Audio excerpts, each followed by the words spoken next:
Muy buenas, un gusto estar con ustedes aquí en el Cinematógrafo, el cine en la tele.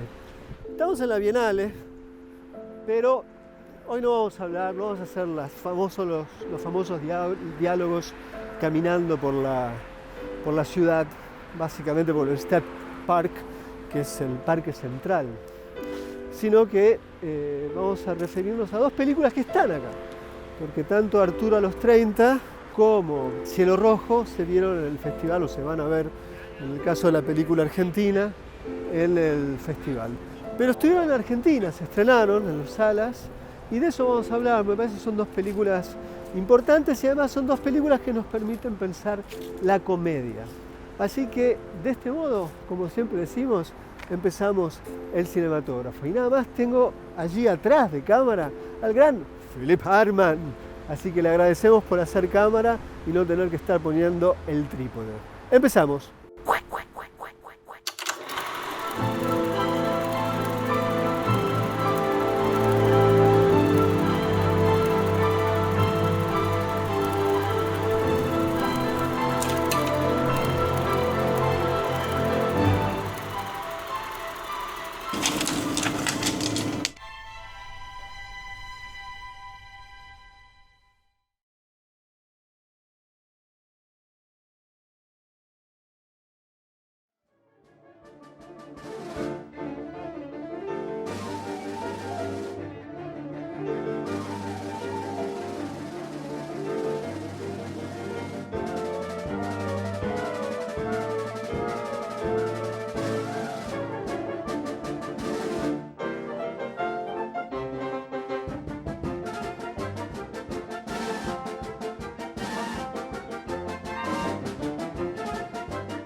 ¿Verdad? Hace clac de nuevo.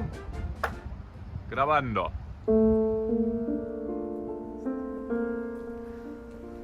Arturo a los 30 trabaja un poco con esta lógica, con la sorpresa, con el encuadre. Se trata en principio de un joven de 30 años, Arturo a los 30. Acá, por primera vez, Martin Shanley está detrás y delante de cámara.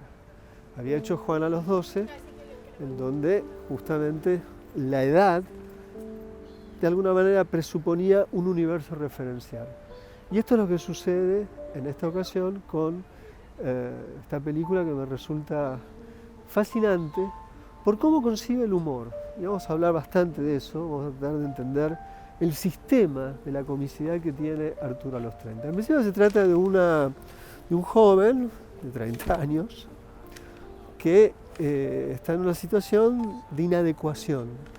Básicamente la inadecuación consiste en que a los 30 se supone dos cosas: tener un trabajo y quizás empezar a formar una familia, o algo parecido a eso. Sin embargo, no sucede. Pareciera ser que él está en una situación no de sincronización con el mundo, no está al lado del mundo. Un poco como lo que había entrevisto en su momento Daniel Hendler, una película muy divertida, que era Apenas tarde. Este personaje está apenas tarde. Y el mundo un poco le reclama eso, o en todo caso le hace sentir que es así. Lo cual le permite, y esto es muy interesante, sumamente interesante, un estado de observación que se transfiere de la observación del personaje a la observación que nosotros tenemos en tanto que tomamos la perspectiva del personaje. Y eso hace que la película sea muy, pero muy interesante. La película arranca en un casamiento y es genial porque es la introducción. Primero al personaje que habla, hay una voz en off. La voz en off coincide con un diario, que en realidad es un diario en el estilo de una historieta, que cada tanto aparece la voz o los textos de ese diario, que permite además romper la unidad lineal de la película. Es decir, la película empieza cuando llega cerca del 20 de marzo del 2020, cuando está por empezar la pandemia. El casamiento tiene lugar un poco antes. Pareciera ser que la película va a tomar esa linealidad, es decir, él yendo luego del casamiento en la iglesia a la fiesta de casamiento, hasta que en algún momento se intromete pensamientos del diario que lleva hacia el pasado. Y eso va dándole a la película otras capas de lectura, no solamente narrativas. Es decir, no solo va a quedar, o en todo caso, esos momentos de irrupción del diario que implica un cambio de temporalidad y espacio, conlleva la posibilidad de hacer otras lecturas del estado de ánimo del personaje, que son dos cosas las que está viviendo secretamente. La primera es un duelo, su hermano ha muerto hace un tiempo, y la segunda es otro tipo de duelo, alguien a quien ama lo ha dejado. Entonces eso de alguna manera se entremezcla con la experiencia de la comicidad. O dicho de otra forma, siempre en las grandes comedias también hay una relación quizás disimulada con lo trágico, con lo doloroso o con lo intolerable o inadmisible, según sea el tipo de comedia. Ya vamos a hablar en el segundo bloque, porque creo que es muy importante entender la poética de la comedia en la película de Shanley. Vuelvo a insistir, el film de alguna forma va, juega, viene respecto de esa temporalidad, arranca en el casamiento, del casamiento van con el auto a la fiesta de casamiento, que es en un country. El universo de la película es un universo muy peculiar, es la gente del Norddelta, es decir, una clase social ascendente, no son del todo ricos, no son aristócratas, son los nuevos ricos. Eso implica, y además son personas que viven en un universo cerrado. En esto, Shanley es bastante impiadoso, pero no deja de ser respetuoso. Es decir, no es condescendiente, no se burla en un sentido, o sea, no es peyorativo ni desdeñoso. Se puede burlar, pero se burla como cuando uno se burla con un amigo, casi queriéndolo, pero al mismo tiempo no deja de ser preciso en el universo que representa. Y la película irá trabajando sobre esas líneas. La película cuando arrancó no había sido un film estrictamente de, llamémosle, una película de pandemia, pero claro, como estaban en rodaje, se introduce el universo de la pandemia. Hay un par de chistes en torno a la pandemia que son buenísimos, que hoy nos causa mucha gracia, en aquel momento nos causaba mucho sufrimiento. Es decir, todos los hábitos, los rituales absurdos, ¿no?, de limpieza, higiene, a los que llegamos en algún momento a tener. La película, en algún momento, el personaje se encausa, si se quiere, o empieza a encontrar un trabajo. Hay un plano hacia el final que es extraordinario, que no arruina nada, porque es un plano conceptual, no es un plano narrativo, es decir, que no hay allí nada que estoy diciendo que pueda ser contraproducente para lo que se espera de una sorpresa de una película, sino que es un plano conceptual. Por plano conceptual digo algo así como, en realidad es un zoom hacia atrás, donde el personaje está en una cierta soledad, y a medida que se va abriendo el plano, y se abre, y se abre, y se abre, lo que podemos ver es la absoluta soledad de los sujetos en los edificios, en la forma de vivir de la gran ciudad, en este caso Buenos Aires, que se nota muy bien. Este sería un momento típico de la película. Cómo aprovechar el ruido de una cosa incomprensible, que ni sé qué es lo que hace. Lleva plantas. plantas, las plantas. Y así trabaja, así es un poco la lógica de lo cómico, es decir, esperar literalmente por la sorpresa en el plano. Las comedias tienen que simular a menudo lo inesperado, pero en realidad está calculado, se está filmando, es una ficción. Pero esa es la riqueza que tiene, me parece, lo que hace Martin Shanley en la película. Trabajar sobre parte de los gags, encontrar el ritmo preciso para de alguna manera insinuar, contar lo que uno está viendo como si fuera algo que está en una cierta lógica y de pronto ¡puc!, irrumpe lo inesperado que es la dimensión humorística. Pero vamos a ver una escena donde eso se ve perfectamente. Pero ahora, como estamos acá caminando, sígame, director. Me está filmando un cineasta fundamental del cine alemán contemporáneo, el nuevo cine alemán. Es el señor Philipp Hartmann. Pero, por ejemplo, estamos en Viena, ¿no? Mucho arte y qué sé yo. Y mirá lo que hay acá. Tiene el culo escrito.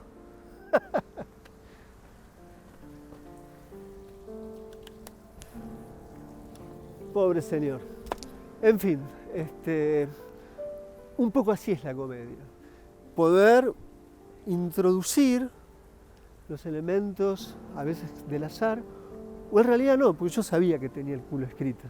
Entonces sabía que lo iba a conducir a quien me está filmando a encontrarme con el culo escrito. De esa manera se escriben un poco las comedias. Trabajar sobre la supuesta, lo inadvertido, lo que no pertenece al orden de la expectativa para hacer irrumpir algo que en la comedia es esencial, que no es otra cosa que trabajar sobre las fallas del mundo. Las fallas del mundo desde lo físico, de allí empezaron las grandes comedias, Chaplin, Keaton, etc., como las fallas del lenguaje, Groucho Marx en adelante. Así que así nos vamos con esta escena de la película.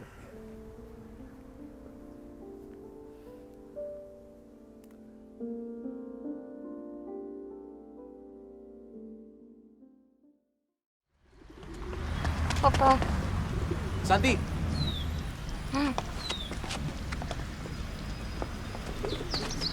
¿Y qué tal?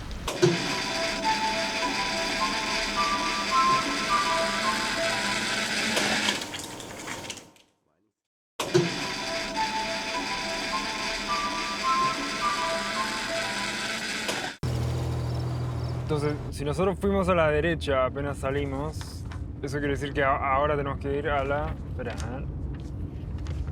tendría que llegar la curva ahora. Vos sos la copiloto, vos tenés que ayudarme a mí. Una cosa, no puede ser una cosa, sos un inútil. A ver, vos, Maca, vos No, a Maca no le preguntes. A vos te dieron para hacerlo, lo vas a hacer vos. No sé, Oli, las calles son todas circulares, como las casas son todas iguales, es muy difícil también ubicar. Nos había quedado simplemente decir el sistema con el que trabaja Shanley en la comedia. Podríamos divisar 4 modos de producir lo cómico. Por un lado, está relacionado con los equívocos del lenguaje. Eso es muy característico del cine. Es decir, muchas veces la dimensión cómica pasa por algo que se quiere decir, pero no se dice, y cuando se dice de otra manera. O se dice algo que no debe decirse y eso genera un hiato, un hueco en el error, se da un problema de la comunicación. Parte de la comicidad pasa justamente por la inestabilidad del lenguaje. Otra es la inestabilidad física, es decir, las formas con las que un cuerpo o varios cuerpos se mueven en un espacio determinado y nuevamente hay algún tipo de error. En ese error advertimos la inadecuación a veces entre un espacio público o el cuerpo con su falta de adaptación respecto de un espacio determinado. La tercera tiene que ver con la irrupción en el plano. Eso veíamos un pequeño ejemplo en la primera parte del programa, donde uno está en una situación de, digamos, el personaje está allí, nada debería pasar, y aparece alguien en el plano y en ese momento se produce la comicidad. Y la cuarta es este ejemplo que vamos a usar ahora, que hay una conversación, vamos entendiendo que todo sucede de una simple conversación, hasta que hay un plano, hay un traveling hacia atrás, un zoom hacia atrás, que irrumpe en el encuadre un tercero que está escuchando. Y al parecer el tercero, lo que se había estado diciendo, termina siendo muy cómico, muy divertido en un sentido. Acá no estamos poniendo el sonido, estamos viendo simplemente con imágenes cómo está sucediendo. Bueno, es interesantísimo porque no todas las comedias apelan a un menú, si se quiere, o a múltiples caminos de lo cómico. Muy a menudo hay uno o dos sistemas de producir lo humorístico. Acá hay 4 o 5 incluso. Yo he advertido estos, por eso me parece que es una comedia en un sentido brillante. La película, como saben, es Arturo a los 30, pasó ya por los cines de Córdoba, está en algunos cines del país, pero no queríamos dejar de decir algo al respecto.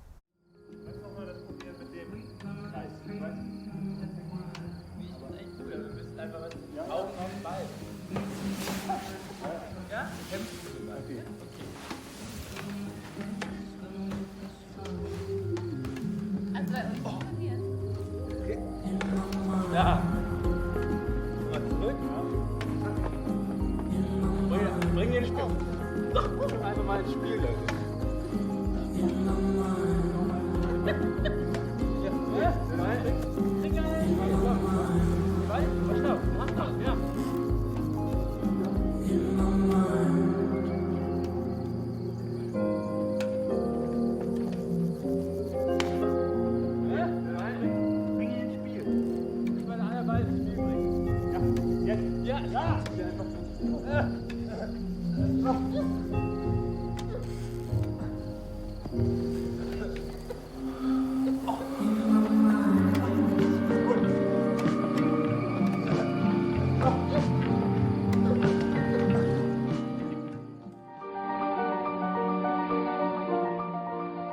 Bueno, Cielo Rojo también es una comedia. Y es extraño, uno no asocia a Christian Petzold con la comedia. Esta es la primera. Uno piensa en Petzold y siempre se ha apropiado a veces de géneros, trabajado con una suerte de film noir o algo por el estilo, o películas de espías, películas de períodos, que es bastante frecuente en su cine, pero de un modo muy particular. En Argentina tenemos la suerte de que se estrenan sus películas, En Tránsito, Bárbara y otras, o Ave Fénix, todas grandes películas que son de Petzold. También ha trabajado sobre los mitos o sobre la relación con lo fantástico. Nadie esperaba una comedia, y esta es una comedia. Pero como decíamos antes, es una comedia que su trasfondo es la percepción de la contingencia de existir, literalmente. El Cielo Rojo remite que hay un incendio, y esto es fundamental en toda la película. En principio son 2 amigos, uno de ellos es escritor, el otro que está haciendo una tesis para la universidad. El escritor tiene que corregir su segunda novela, aparentemente no es muy buena, y van en un auto, el auto tiene un desperfecto, y están a la espera. Van a un lugar hermoso, cerca del Mar Báltico, en donde van a estar en una casa en el medio de un bosque, cerca del mar.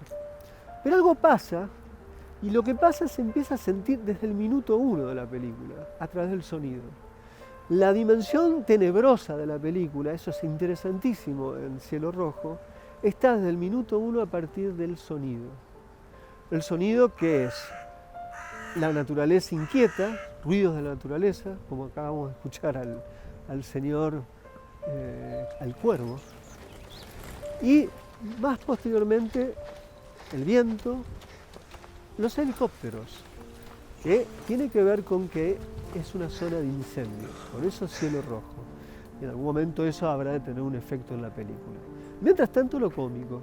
Y lo cómico pasa por un escritor que sabe que ha escrito una novela malísima, pero no lo quiere reconocer, Pero desde que llega y tiene que empezar a, digamos, a trabajar sobre la novela y corregirla, porque el editor está por llegar para chequearlo con él si el libro queda o no queda, para ser publicado, se va enamorando de una mujer que está interpretada por la hermosa y increíble Paulina Birr.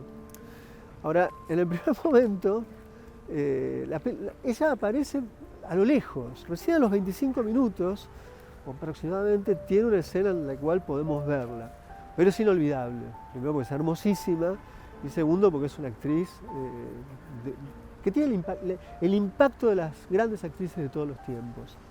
Bueno, lo que habrá de pasar es que esa relación empieza de algún modo a tener fuerza y empieza una lucha. Me interesa ella, no el libro. Y además sé que el libro no tiene arreglo. Esta sería la dimensión cómica. Con lo que aquí se aprovecha muy bien es los equívocos, las interpretaciones erróneas respecto de acciones, situaciones que uno u otro leen respecto del otro. Y en eso Petzold trabaja lo cómico. Pero hay algo más. La gran pregunta indirecta es, ¿de dónde surgen los temas literarios? O dicho de otra manera, ¿de dónde surgen los temas del cine? O dicho de otra forma, ¿qué relación hay que establecer entre el cine y la vida y el cine, o la vida y la literatura? La película indirectamente responde a esto, a partir de las situaciones que vamos viendo, cómo un acto, un gesto, una palabra, una situación X, van siendo absorbidas aquí por la película misma, pero indirectamente o duplicadamente a través de lo que podría ser una pieza literaria que tuviese la fuerza de la ficción y de la literatura en tanto modo de creación sobre lo dado, recreado en la palabra. Entonces es interesantísimo ver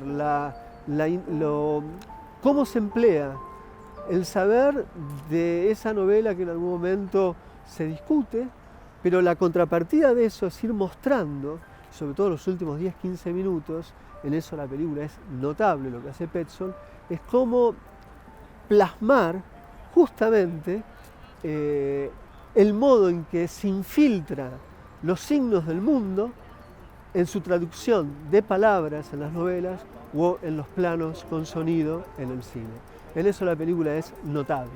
Es rarísimo lo que hace, porque es una comedia y termina siendo también una suerte de meditación sobre la contingencia y fragilidad y lo endeble de la existencia, y al mismo tiempo sobre lo mismo trabaja sobre una tesis, si se quiere, una tesis abierta, amable, no cerrada, no en un sentido fuerte de lo teórico, pero sí una tesis de, esto es como si Petzold estuviera diciendo, yo aprendí que eso que yo voy contando película tras película, o eso lo que escriben los grandes hombres de las letras, aparece a partir de cómo observo algo y cómo eso lo absorbo y lo llevo, hay una transposición mediante que va o a la palabra o al plano cinematográfico. La verdad es una película notable, que parece menor, porque generalmente la comedia, en nuestros prejuicios respecto del arte, creemos que es un arte menor. En realidad, la comedia es el género más difícil de todos, porque justamente lo cómico se trabaja a partir de lo inadvertido y lo inesperado. Poder prever lo inesperado y hacerlo pasar por inesperado es parte del genio de los grandes cineastas de todos los tiempos.